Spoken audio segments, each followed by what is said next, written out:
राज्यातील स्थानिक स्वराज्य संस्थांच्या आर्थिक सक्षमीकरणाबाबत विधिमंडळात चर्चा झाली। यासाठी राज्य एकसंध विकास नियंत्रण आणि प्रोत्साहन नियमावलीमध्ये आवश्यक बदल करता येतील का हे तपासण्याची मागणी आमदार सतेज पाटील यांनी केली। या चर्चेला उत्तर देताना मंत्री उदय सामंत यांनी राज्य एकसंध विकास नियंत्रण आणि प्रोत्साहन नियमावलीमध्ये आवश्यक बदल करण्याबाबत आणि महापालिकांना बॉन्ड्सच्या माध्यमातून निधी मिळवून देण्यासाठी ठोस विचार केला जाईल असं आश्वासन दिलं।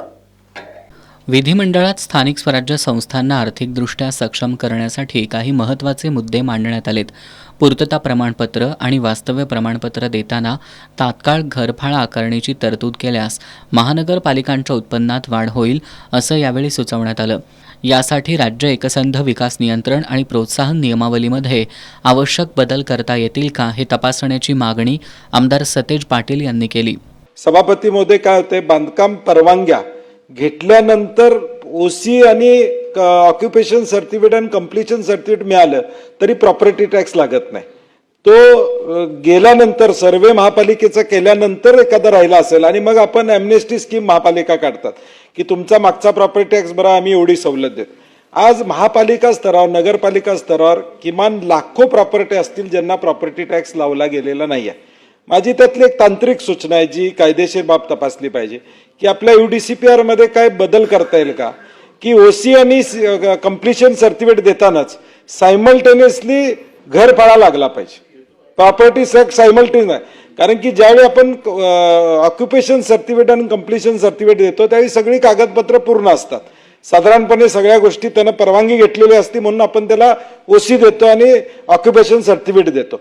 तर त्याच वेळी घरफाळा जर लावला तर हे प्रॉब्लेम ॲम्नेस्टी स्कीम आणणं आणि ह्या सगळ्या गोष्टी राज्यातल्या संपतील आणि त्या महापालिका नगरपालिका आर्थिकदृष्ट्या सक्षम होतील। कायद्यात बदल करावा लागेल। पॅरलल तिकडं घरफाळ्याचा निर्णय झाल्यावरच तुम्हाला CC मिळेल। आता परवाच म्हणजे 2024 डिसेंबर किंवा जानेवारीमध्ये सुप्रीम कोर्टानं आता एक निर्णय दिलाय मंत्री महोदय की OC आणि CC असल्याशिवाय MSEBनं लाईट द्यायची नाही। म्हणजे कंप्लीशन सर्टिफिकेट असल्याशिवाय, ऑक्युपेशन सर्टिफिकेट MSEBचा या ठिकाणी वीज द्यायचं नाही हा निर्णय सुप्रीम कोर्टाने घेतला। आता तो अनेक ठिकाणी आता हळूहळू लागू व्हायला लागला। देशातील अनेक महानगरपालिका बॉन्ड्सच्या माध्यमातून निधी उभारतात। त्या धर्तीवर महाराष्ट्रातील महानगरपालिकांनीही अशा पद्धतीनं निधी उभारावा यासाठी सरकारनं पावलं उचलावीत अशी सूचना आमदार सतेज पाटील यांनी केली। अनेक महापालिकेने या देशामध्ये बॉन्ड्सच्या माध्यमातून जवळजवळ 2-3 हजार कोटी रुपये उभे केलेले आहेत स्वतःचे सगळ्या महापालिकेने। एक धोरण आपल्याला राज्याचं ठरवता येईल का की ज्या महापालिका आर्थिकदृष्ट्या सक्षम आहेत बॉन्ड्सच्या माध्यमातून त्यांना या ठिकाणी करता येईल। महाराष्ट्रात कोणी तसं काढलं असलं तर माझी माहिती नाही आहे, म्हणजे माझ्यापर्यंत कुठं वाचण्यात किंवा ऐकण्यात आलेलं नाही। परंतु चेन्नई महापालिका असू दे, गांधीनगर महापालिका असू दे, यांनी 400 कोटी रुपये बॉन्डच्या माध्यमातून सभापतीमध्ये उभे केलेले आहेत। आता 15,000 कोटीची तरतूद त्यांनी नगर विकासला केलेली आहे, परंतु ती निवडणुकीसाठी आहे। त्याचा काय फायदा महापालिकेला त्या 15,000 कोटीचा होणार नाही हे आम्हाला माहीत आहे। परंतु महापालिका सक्षम करण्यासाठी माझ्या ह्या 2-3 सूचना आहेत।